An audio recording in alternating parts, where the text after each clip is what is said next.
에베소서 1장 3절로 6절 말씀입니다.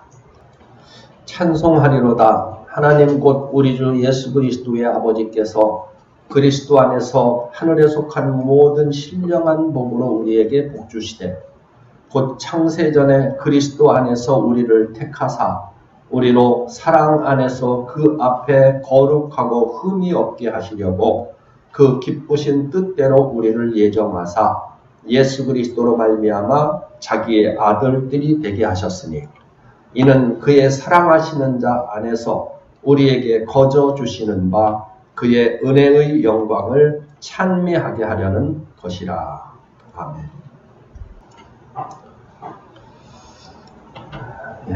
이제 오늘부터는 주일 예배 시간에 우리 그리스도인들이 가장 자주 말하면서 또 자주 대하고 있는 구원에 대해서 집중적으로 돌아보며 살펴보는 그런 시간을 가지려고 합니다. 성경에서 말씀하시는 인간에 대한 구원 문제는 인간에게 있어서 최대의 관심사라고 할 수밖에 없을 것입니다. 그 이유는 이 세상의 그 어떤 무엇으로도 죽음선을 넘어서서 영원한 삶을 살아갈 수 없기 때문이고요. 이 세상의 모든 것들은 다 자신의 죽음에 임하게 될 때 그것이 어느 것이 될지라도 자신에게 있어서 진정한 행복, 만족, 축복의 조건이 될 수 없기 때문에 그렇습니다. 죽음 앞에서는 권력도 필요 없고 돈도, 명예도, 지식도, 재능도, 미모도, 건강도 사실은 다 자신의 소망이 되어질 수 없다. 그래서 전도서에서 솔로몬은 해 아래는 새 것이 없나니 무엇을 가리켜 이르기를 보라 이것이 새 것이라 할 것이 있으랴 우리 오래전 세대에도 이미 있었느니라. 이렇게 전도서 1장에서 말씀하는 것을 확인을 하기도 합니다. 자, 이게 무슨 말씀입니까? 이 세상에서는 결국 태어나서 먹고 자고 시집가고 장가가고 자녀를 낳고 또 그렇게 살다가 죽는 것 이상의 그 어떤 새로운 소망이 있을 수 없다라는 그런 말씀입니다. 자, 그럼에도 나름대로 이 세상에 대하여 의미를 부여하려고 한다면은 뭘 말할 수가 있을까요? 처음에 걸어 다니다가 말을 타고 다녔고 그런가 하면은 자동차를 또 타고 다니고 비행기를 또 타고 다니는 것이 나름 다른 것이 아니냐 이렇게 말할 수도 있겠고요.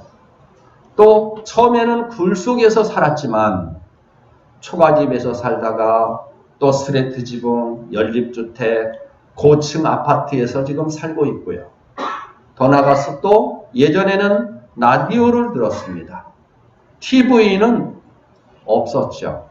TV가 어떤 경우에는 마을에 집 하나에만 있어가지고 TV 보려고 마을 사람들이 착 그 집에 몰려들기도 한 적이 있었습니다. 지금 젊은 사람들은 잘 모르겠지만 자, 라디오를 듣다가 TV를 보고 비디오, 인터넷으로 지금은 온 세계가 마치 하나 된 것처럼 가까워진 것이 나름 다르면 다른 것이 아니냐 이렇게 말할 수도 있을 것입니다. 하지만 그럼에도 불구하고 이런 모든 것들은 결국은 어떻습니까? 사람이 살아가는 삶에 있어서의 부분적인 한 과정에 불과한 것이다. 이 말씀입니다. 그러니까 인간들에게 있어서의 근본적인 삶의 문제인 영생, 그리고 영원한 만족과 영원한 행복을 추구하면서 살아가려고 하는 인간들 최고의 목적 앞에서는 어느 누구 할 것 없이 다 실패를 했고요. 그리고 세상의 삶을 마감하고야 말았다. 이 사실을 우리들은 잘 알고 있습니다. 중국의 유명한 그 진시황이 불로장생을 하려고 불로초를 찾아서 독도까지 왔다라는 그런 말을 제가 듣기도 하고요. 그런가 하면은 삼성의 그 이병철 그 회장은 오래 살아보려고 아마 독일에서 피를 갈아서 젊은 사람의 피를 이렇게 갈아내는 이런 일을 주기적으로 했다는 그런 말을 제가 듣기도 한 바가 있습니다. 그럼에도 결국은 뭡니까? 죽음에 이르게 됐죠. 자, 무슨 말씀입니까? 이 세상에서는 결과적으로 모든 인생들은 태어나서 먹고 자고 시집가고 장가가고 그렇게 살다가 죽음으로 끝나는 것, 이게 바로 세상살이의 원리라는 그런 말씀입니다. 자, 지금 제가 이렇게 드린 말씀에 이의를 제기할 수 있겠습니까? 원리적인 면에서 보면은 다 이와 같은 삶을 살고 있습니다. 자, 그렇다면 과연 길이 없는 것이냐? 오직 한 길이 있습니다. 성경에서 말씀하시는 그리스도 예수 안에 있는 구원 안에 세상을 살아가는 모든 인간들이 원하고 있는 최고의 꿈, 최고의 소망, 행복이 다 들어있다라고 성경은 말씀해 주십니다. 바로 성경은 예수 그리스도 안에 담겨져 있는 구원 안에 죽어도 다시 사는 모든 인생의 꿈과 행복이 들어있다면서 선명하게 그 길을 제시해주고 계십니다. 그것뿐만이 아니죠. 영원한 하나님 나라의 영광스러운 기업에 이르는 길이 예수 그리스도 안에서 지금 이루어지는 구원 속에 들어있다라고 말씀을 하기도 하십니다. 바로 하나님께서는 이렇게 창세전부터 예수 그리스도 안에 감추어져 있는 놀라운 구원의 비밀을 밝혀주시려고 우리들에게 성경을 주고 계신다라고 지금 말씀하시는 것입니다. 그것뿐만이 아니죠. 성경은 이렇게 그리스도 안에서 하나님의 택한 백성들에게 구원을 주시려는 목적으로 하나님이 이 세상의 모든 천지 만물을 창조하셨다는 놀라운 비밀도 가르쳐주고 계십니다. 그래서 하나님께서 택한 백성인 우리들에게 주시려는 이 놀라운 구원은 참으로 오묘하고도 놀라운 삼위일체 성부, 성자, 성령 하나님의 축복하심의 사역이라는 사실을 우리들은 성경을 통해서 깨닫게 되어지는 것입니다.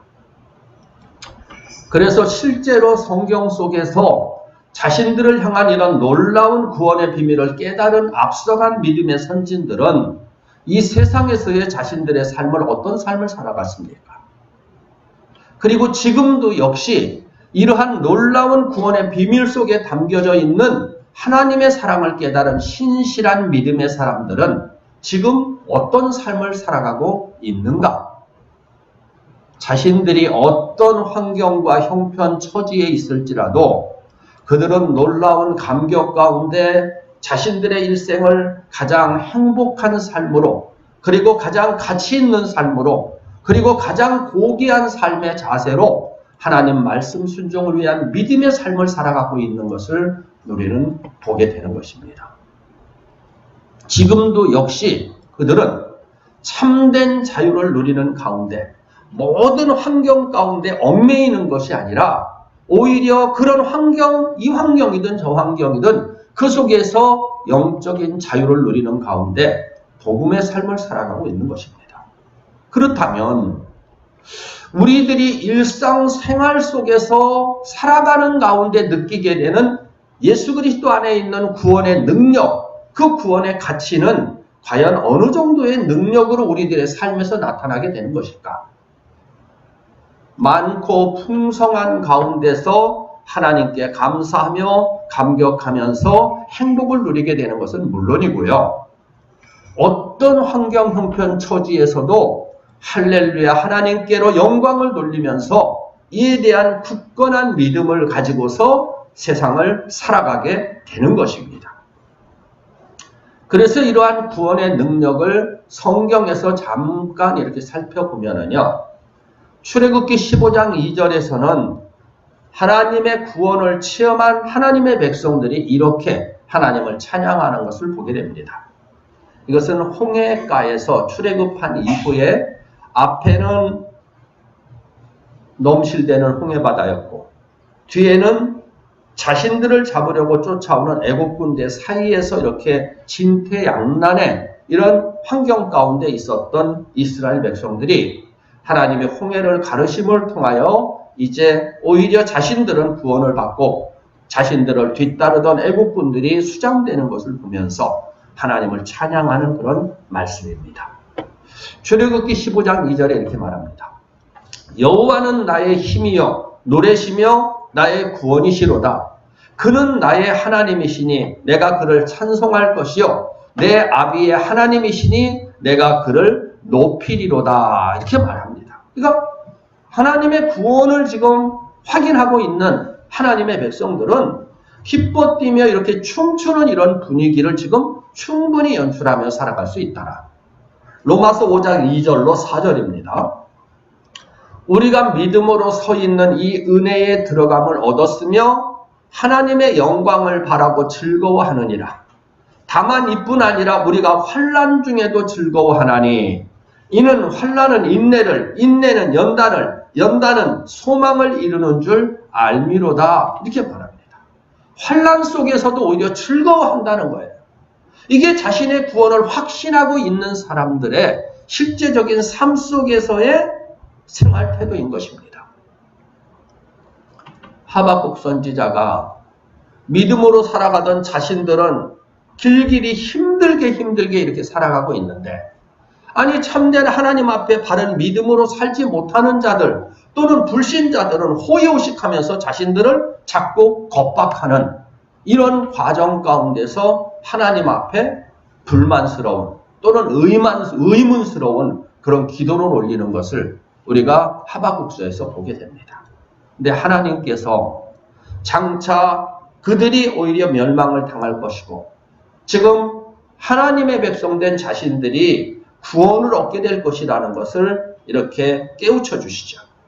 그러자 이 하박국이 이렇게 하나님을 찬양하며 고백하는 것을 하박국서 3장 17절 18절에서 확인을 하게 됩니다. 비록 무화과 나무가 무성치 못하며 포도나무에 열매가 없으며 감람나무에 소출이 없으며 밭에 식물이 없으며 우리의 양이 없으며 외양간에 소가 없을지라도 나는 여호와를 인하여 즐거워하며 나의 구원의 하나님을 인하여 기뻐하리로다. 이렇게 말합니다. 자, 자신이 실컷 애쓰고 힘쓰면서 열매를 기다리고 있었는데 아무런 열매들이 맺히지는 않았다 이거예요. 그런데도 불구하고 자신의 구원을 확신하고 있는 이 하나님의 백성 하박국은 뭐라고 말합니까? 여호와를 인하여 즐거워하며 나의 구원의 하나님을 인하여 기뻐하리로다라고 말해요. 그러니까 이렇게 자신의 구원을 확신하고 있는 사람들은 자신이 어떤 환경 형편 속에 있을지라도 거기서 마치 연속극의 주인공처럼 살아갈 수 있는 것입니다. 제가 계속 강조를 하죠. 왜 그렇습니까? 어려운 환경에 있으면 있을수록 더 큰 소망이 생겨지게 되는 거예요. 확신이 있는 거고 반드시 그 구원은 이루어지게 되어 있기 때문에 그런 것입니다. 그래서 이렇게 구원을 확신하고 있는 성도들에게 바울은 이렇게 말씀합니다. 빌립보 4장 4절이죠. 주 안에서 항상 기뻐하라. 내가 다시 말하노니 기뻐하라. 이렇게 말하고 있어요. 그러면 여러분 실제로 바울이 어떤 삶을 살았습니까? 예수를 만나기 이전에는 호의호식하면서 살았어요. 가문도 좋았고요. 그 집안 대체적으로 여러 가지 지금 주변 환경들이 세상적으로 볼 때 좋았습니다. 근데 예수를 믿고 나서 바울이 어떤 삶을 살았습니까? 자신의 구원을 딱 확신하는 이거 한 가지 딱 붙들고 실제적인 그 삶의 과정은 고난과 역경과 환난이 계속 되어지는 것을 보게 되죠. 감옥에도 갇히고 매도 맞고요. 그런데 지금 바울이 뭐라고 말해요? 주 안에서 항상 기뻐하라. 내가 다시 말하노니 기뻐하라. 이렇게 말하고 있는 거예요. 그러면서 데살로니가 전서에서는 그렇게 말합니다. 항상 기뻐하라. 범사에 감사하라. 쉬지 말고 기도하라. 이것이 예수 그리스도 안에 있는 하나님 백성들을 향한 하나님의 뜻이다. 이렇게 말하고 있는 거예요. 뭐가? 구원이 전제되어 있기 때문에 그런 거예요. 확신하고 있기 때문에 그런 것입니다. 그러니까 이렇게 실제적으로 구원은 참으로 놀라운 능력이 되는 것이고 힘이며 행복이며 감격이며 기쁨이라는 것을 지금 확인하게 돼요. 자신의 인생의 삶에 있어서 세상을 능력 있게 살아갈 수 있는 모든 삶의 원동력이 바로 그리스도 안에 있는 구원에 있다는 사실을 지금 여기서 우리가 발견하게 되는 겁니다. 그런데도 안타까운 사실은 뭡니까? 이렇게 중요한 인생들의 꿈이며 소망이며 생명이며 핵심이 돼야 할 구원에 대한 개념들이 개념을 잃고 있다는 데에 이 안타까움이 있는 거예요. 왜냐? 이것은 구원이 하나님께서 주신 말씀인 성경대로 바르게 깨달아지지 못하고 정립되어지지 못함 속에서 생겨지는 현상인 것입니다. 그래서 수없이 많은 믿는다고 하는 사람들이 실제 자신의 생활 속에서 어떤 삶을 살아가느냐? 하나님으로부터 주어지는 구원의 은혜 안에서의 능력 있는 삶 가운데 자유함을 누리는 삶을 살아가지 못하고 오히려 환경의 변화에 따라서 이리저리 그 믿음이 흔들리며 헤매면서 어려운 삶을 살아가는 것을 우리들은 보고 있는 것입니다. 참으로 감격과 소망 가운데서 살아가야지 될 이 세상에서의 성도로서의 삶을 힘들게 고통스럽게 살아가는 것을 보면서 너무나도 슬프고 안타까운 때로는 답답한 그런 마음까지도 느끼게 됩니다. 이미 주어졌는데 그 보물을 누리면서 살아가지를 못하는 거예요. 어떻게 보면은 이 시대는 같은 성경 말씀을 대하면서도 제각각 이해를 서로 다르게 하는 학문이 있고 신학이죠. 또 제각각의 또 다른 주장들이 범람하는 이런 시대라고 볼 수가 있습니다. 그래서 오늘날 이 시대를 살아가는 성도들은 말할 것도 없고 말씀을 증거하는 목회자들까지도 과연 어느 것이 진정으로 옳은 것인지를 바르게 분별하지 못한 채 혼돈 가운데 있는 것을 보기도 해요. 제가 전에 아마 말씀드렸습니다. 아니, 거기, 사실은 그 전광훈 목사 이제 그쪽 계통이에요. 방신시장 안에 미제 물건 파는데, 수입 물품 파는데 그 옆에 교회, 사랑의 교회인가 무슨 거기에 있었었잖아요. 그 목사가 이제 죽었죠. 그래서 그 교회에서 그때 하도 이제 제가 탁구를 이렇게 이제 치거든요. 맞아. 건강을 생각해서. 근데 그 목사도 이제 탁구를 이렇게 쳤었어요. 자기 교회에 이제 탁구대도 이제 있어요. 이제 탁구를 이렇게 이제 치자고 해가지고 이제 같이 이렇게 쳤었는데, 대화를 이게 조금 나누다가 절 보고 이제 한번 자기네들 그 교회 안에 이제 모임이 있다는 거예요. 이게 말씀에 대해서, 지금 서로 이렇게 나누는 그런 그 모임이 있었는데, 목사님 한번 와보시면 어떻습니까? 이제 그러더라고요.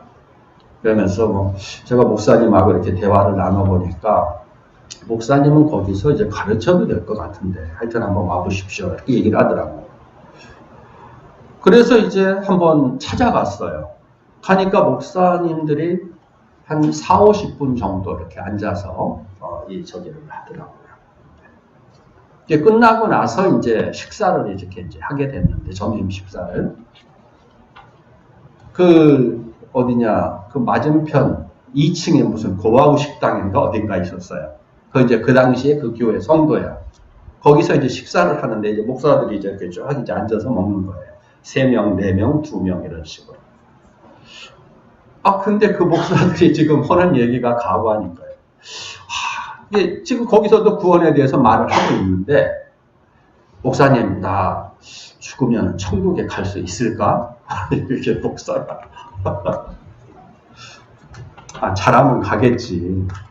이런 식으로 얘기를 막 하더라고요. 그러니까, 맞아, 나도 그 부분에 대해서 확신이 안 선다는 거예요. 이게. 내가 화가 나가지고, 막 속에서 막 분노가 막 일으켜요. 아니, 그러면 성도들한테 지금 뭘 가르쳤어요? 그분들 다 설교하는 분들 아닙니까? 지금. 자기도 지금 확실하게 못하는, 자기도 지금 모르고 있는 것을 여러분들 구원받으십시오 하고, 이게 무슨 거짓말 하는 거죠. 있을 수 없는 거죠. 그래서 막 제가 막 분노를 막 해가지고 그분들한테 뭐라고 그러니까 갑자기 주변에서 막 저를 쳐다보고 아니 하나님의 말씀을 전하는 것이 이 목회자들이 먼저 사실은 이 성경 진짜 전체적인 원리에 대해서 바르게 깨닫지 못하고 있는 이런 목회자들이 사실은 많이 솔직히 있다 이것입니다. 현재도. 그러니까 어떤 이론과 논리가 성경 가르침에 합당한 것인지 그 길을 바르게 판단하거나 또는 선택하지 못해요. 그리고는 그냥 내가 배운 것 이게 최고라고 하는 불완전한 생각에 젖어 있는 게 사실은 지금 하나님 말씀을 대하는 자들의 현실이 아닌가 이런 생각까지도 이게 들기도 합니다. 그런가 하면은 상황에 따라서 자기 목적을 취하려고 헌금을 예를 들어서 요구를 하려면 헌금에 대한 설교만을 막 말씀들을 다 끄집어내가지고 쫙 전하는 순종을 지금 원하면 순종에 대한 말씀들을 갖다 쫙 전하고 충성을 지금 원하면 이런 목회자들도 사실은 있습니다. 성경을 자기 생각대로 하나님 말씀 갖다 붙이면서 그리고 전하는 이런 사람들도 현재 있는 것을 부인할 수가 없는 거예요. 그런데 문제는 뭐냐? 구원에 대한 이론이 성경의 가르침대로 하나님 백성들에게 바르게 정립되지 못하면 그 사람이 성경을 바르게 이해할 수가 없겠죠. 바르게 깨달을 수 없게 되어 있어요. 여기에 문제가 있는 겁니다. 왜냐? 이 성경은 모두가 하나님께서 자기 백성들을 구원으로 인도하시기 위해 주신 구원의 메시지예요. 그리고 이건 그리스도에게까지 그 신앙이 성장하도록 이렇게 하시려는 그 메시지로 주고 계시는 것입니다. 그래서 디모데후서 3장 15절로 17절에 이렇게 말씀해요. 성경은 능히 너로 하여금 그리스도 예수 안에 있는 믿음으로 말미암아 구원에 이르게는 지혜가 있게 하느니라.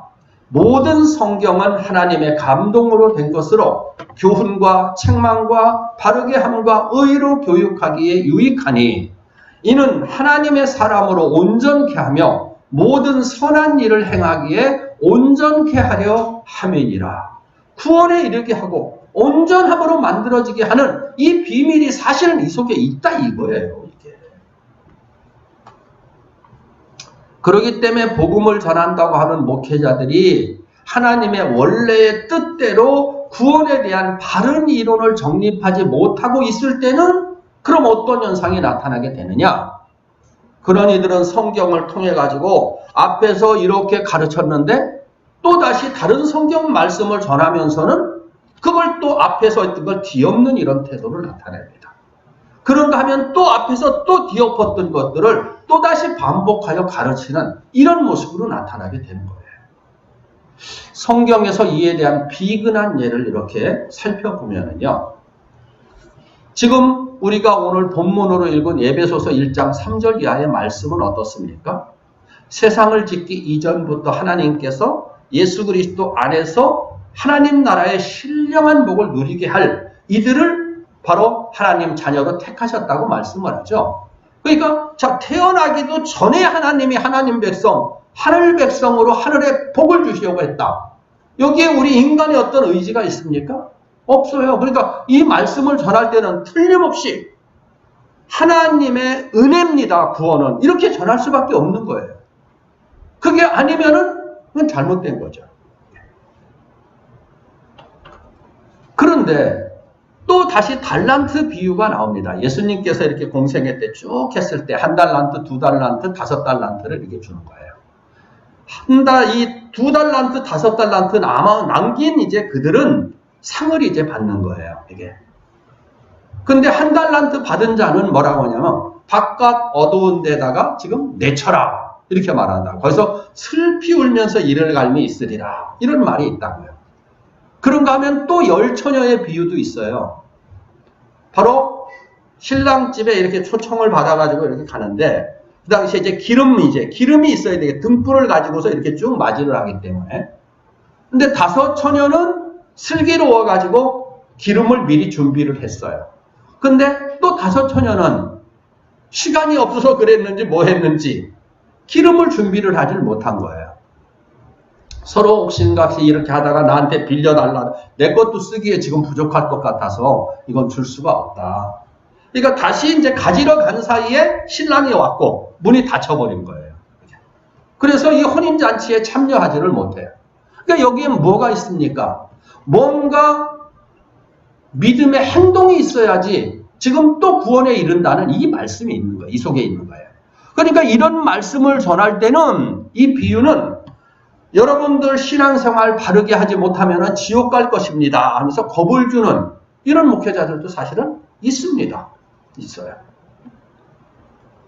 때문에 이런 말씀을 듣는 성도들은 이 믿음의 깊이가 더해가면 더해갈수록 성경에 대한 바른 깨달음을 갖고 구원의 은혜에 감격하며 신앙이 성장해 가기보다는 오히려 믿음의 깊이가 더 가면 갈수록 이해할 수 없고 성경이 이해되지 않음에 답답해하게 되는 거예요. 급기야는 어떤 생각까지 하게 되느냐? 성경 말씀은 전하는 목사들에 따라서 코에 걸면 코걸이, 귀에 걸면 귀걸이야. 이렇게 엉뚱한 해석을 하게 되고 하나님 말씀에 그리고 무감각한 이런 모습을 나타내게 돼요. 그러면서 어떤 태도를 나타내느냐? 거룩하면서도 능력이 되시는 하나님의 말씀을 그들은 가볍게 여기게 되죠.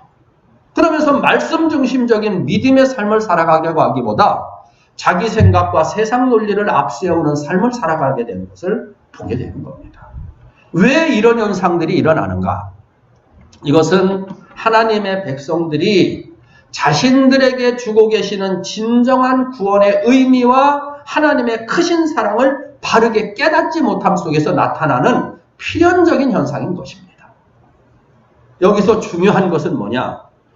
성도들이 성경을 바르게 이해하지 못하면 하나님과의 바른 관계 역시도 불가능하게 된 것이고 바른 신앙생활도 할 수 없다라는 데 문제에 있는 거예요. 그래서 성도들에게 있어서는 무엇보다도 먼저 성경의 큰 기둥이며 줄기가 되는 이 구원에 대한 바른 이해가 너무너무나도 중요하다는 그런 말씀입니다. 더군다나 가르치는 사람이 바르게 알고 가르쳐야 된다는 것은 두말할 필요도 없이 너무나도 중요한 문제죠. 누가복음 6장 39절에 이렇게 말씀합니다. 예수님이 또 비유로 말씀하시되 소경이 소경을 인도할 수 있느냐? 둘이 다 구덩이에 빠지지 아니하겠느냐? 마태복음 18장 6절로 7절 누구든지 나를 믿는 이 소자 중 하나를 실족해 하면 차라리 연자 맷돌을 그 목에 달리우고 깊은 바다에 빠뜨리우는 것이 나으니라. 실족해 하는 일들이 있음을 인하여 세상에 화가 있도다. 실족해 하는 일이 없을 수는 없으나 이 실족해 하는 그 사람에게는 화가 있도다. 이렇게 말씀해요. 장차 화가 있다라는 거죠.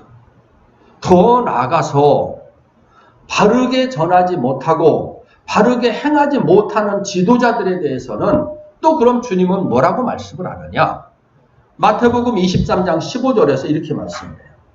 화 있을진저 외식하는 서기관들과 바리새인들이여 너희는 교인 하나를 얻기 위하여 바다와 육지를 두루 다니다가 생기면 너희보다 배나 더 지옥 자식이 되게 하는도다.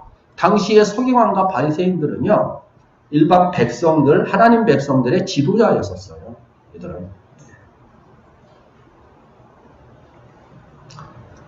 그러니까 당시 지금 이 실제적으로 서기관과 바리새인들은 예수님이 지금 오셨는데 구세주로 오셨는데도 불구하고 예수님은 지금 배척을 하면서 그러니까 예수님을 통한 바른 구원의 복음을 원래 백성들에게 전해야 되는 거예요. 다른 사람이라면.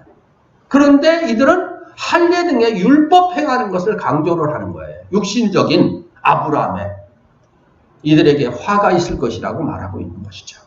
무엇을 확인하느냐? 성도들에게 있어서 바르게 안다는 것은 너무나도 중요하다는 것입니다.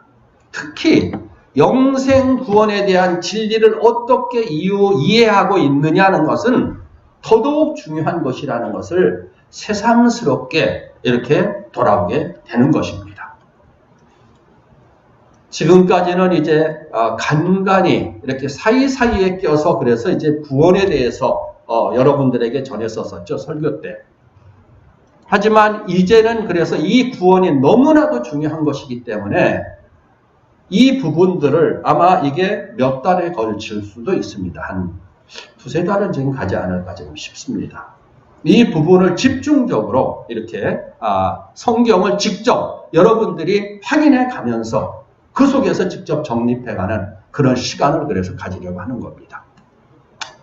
그래서 이제부터는 우리들이 직접 성경 말씀을 기준으로 구원의 진리를 찾아가게 될 것이고 성경 말씀을 통해서 구원에 대한 말씀들을 비교, 평가해 나가게 될 것입니다.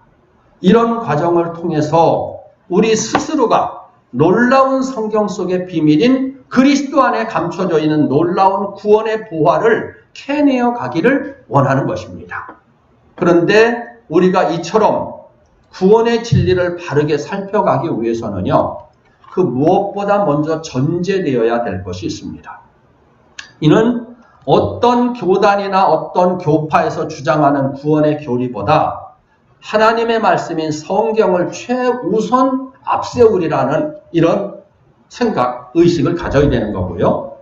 그리고 어느 큰 교회, 작은 교회에서 주장하는 말씀이나 또는 어떤 유명하거나 무명한 목사님이 가르쳤던 말씀보다 성경 말씀을 더더욱 앞세우겠다라는 겸손한 마음 중심으로 구원의 진리에 접근해 가야 되는 것입니다. 그렇게 되면 저는 이 구원의 보화가 우리 하나님 백성들에게 진정한 생명의 뿌리 그리고 실제적인 생명 양식으로 이렇게 자리를 잡게 될 때 하나님 백성들은 세상을 이기게 될 것이고 환경을 이기게 될 것이고 믿음으로 승리하게 될 것임을 저는 확신합니다. 왜?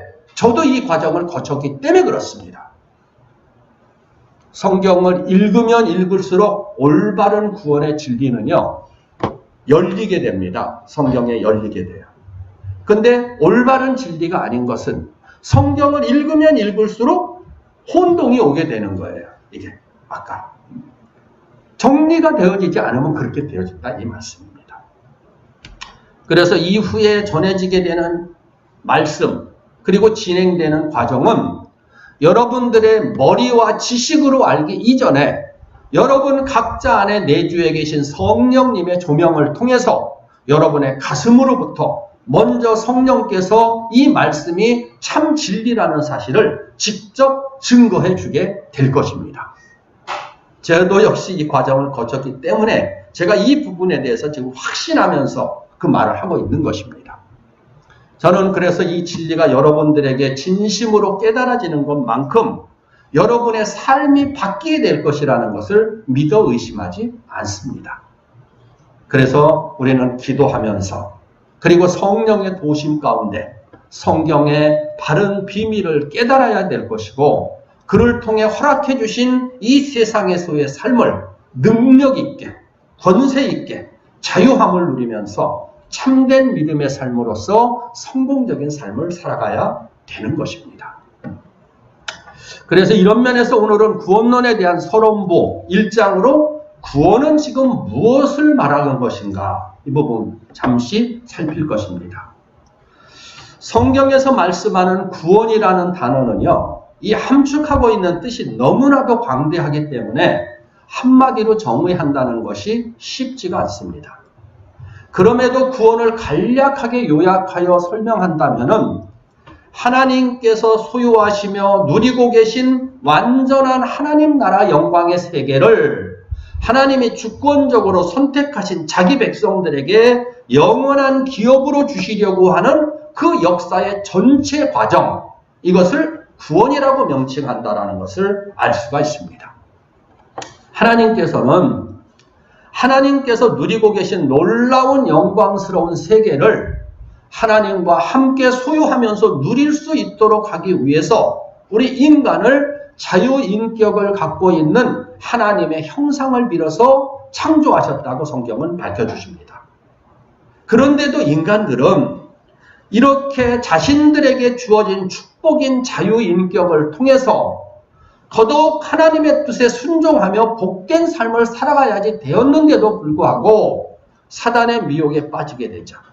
그러면서 불순종의 죄를 짓는데 하나님으로부터 주어진 그 축복인 자유의지를 사용을 하게 됩니다. 이게 바로 선악과를 말하고 있는 것이죠.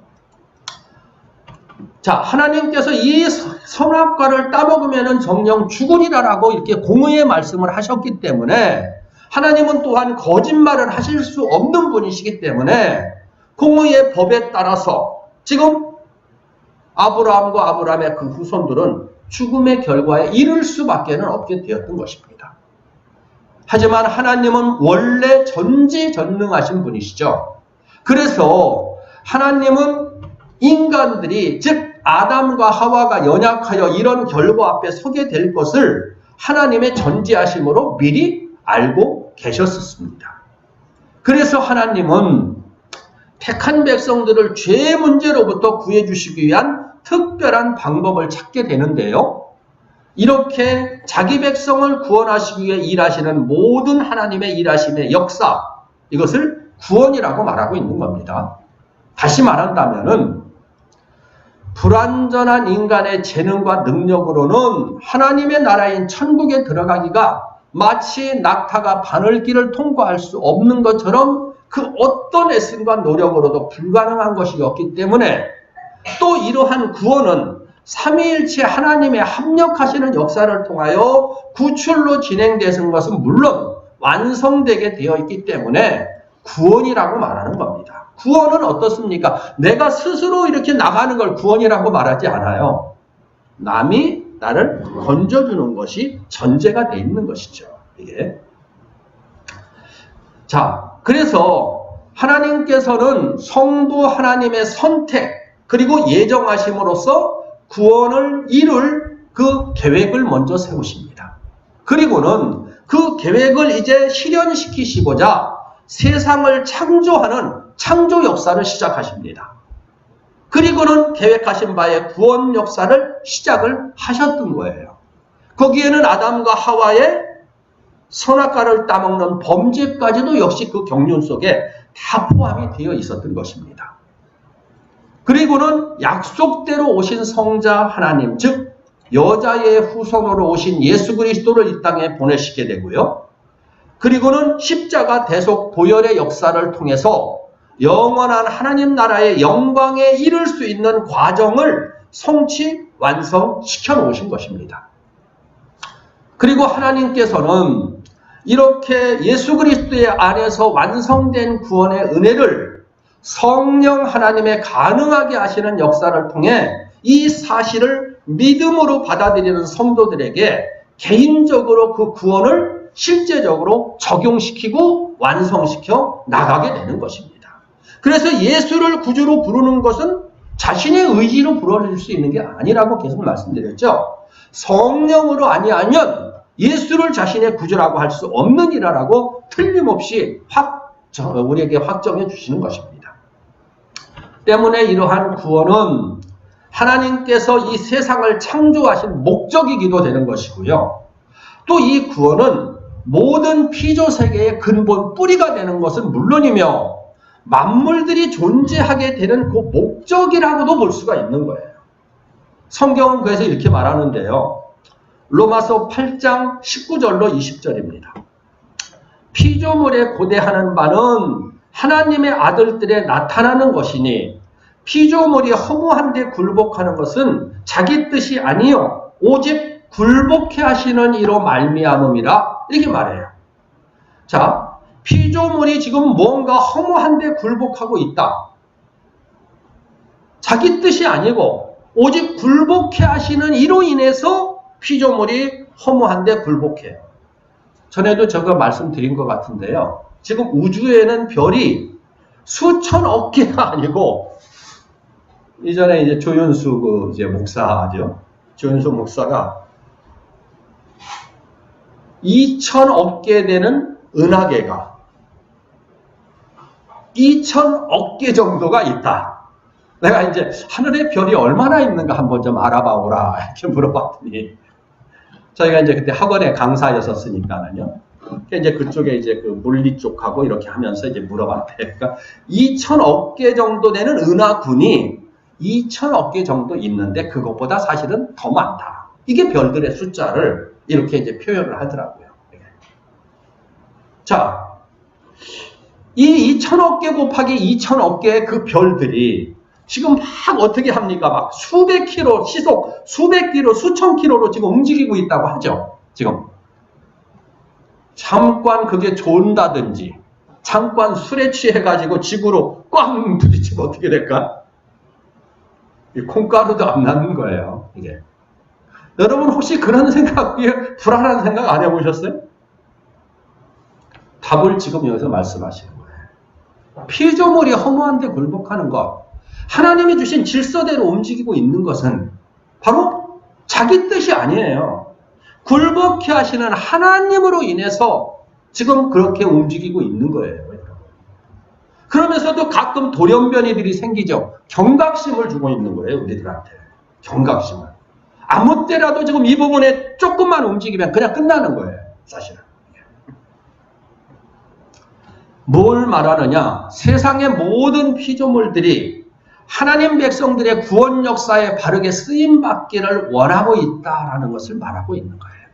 그래서 성도들의 완성되는 구원 역사를 위한 선한 역할로 쓰임받고자 지금 모든 만물들이 존재하고 있는 것입니다. 그래서 성경은 뭐라고 말씀하느냐? 이 세상에 존재하는 모든 우주 만물들은 하나님 백성들의 구원이 완성되게 되면 자신들의 존재 목적을 다하고 사라지게 될 것이다. 이렇게 지금 밝혀줍니다.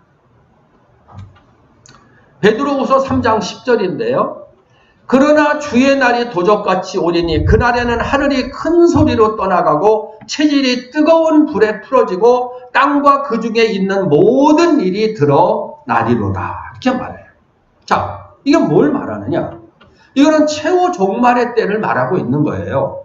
주님의 재림시에 일어날 사건이고 신령한 몸으로서의 백보자 심판의 과정을 지난 후에 영원한 하나님 나라에서의 천국에서 이제 왕노릇하는 우리의 구원이 완성되어지는 때를 말하는 거예요. 자, 계시록 21장 1절 2절에서는 다시 말합니다. 그래서 또 내가 새 하늘과 새 땅을 보니 처음 하늘과 처음 땅이 없어졌고 바다도 다시 있지 않더라.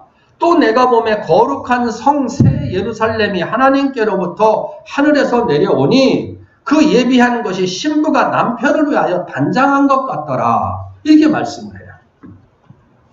자, 처음 하늘과 처음 땅이 없어졌어요.